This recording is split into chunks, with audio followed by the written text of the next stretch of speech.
ผู้นั้นอยากสวยงามผู้ทองเขียวเศร้าซุ่มซ้ำผู้ทองเขียวเศร้าซุ่มซ้ำประดับความงามเมืองบางทองท่าบางทองเมืองท่าบางทองท่าบางทองเมืองท่าบางทอง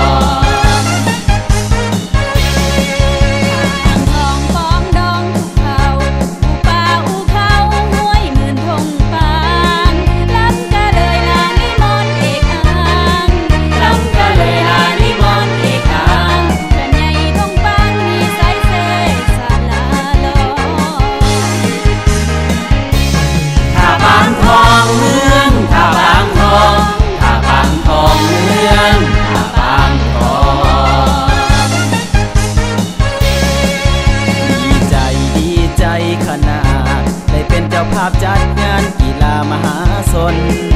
พี่น้องท่าบางทองทุกคนพี่น้องท่าบางทองทุกคนภูมิใจมากล้นยินดีต้อนรับท่าบางทองเมืองท่าบางทองท่าบางทองเมืองท่าบางทองบ้านเตเปตั้งกะโต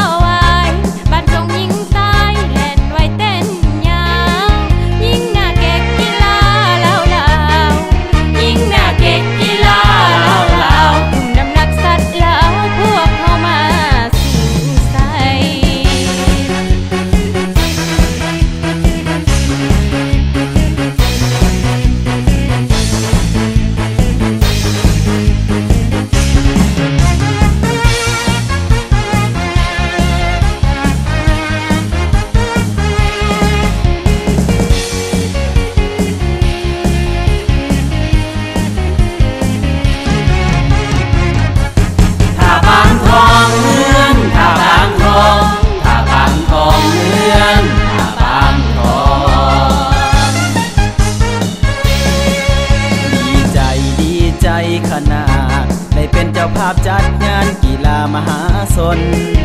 พี่น้องท่าบางทองทุกคนพี่น้องท่าบางทองทุก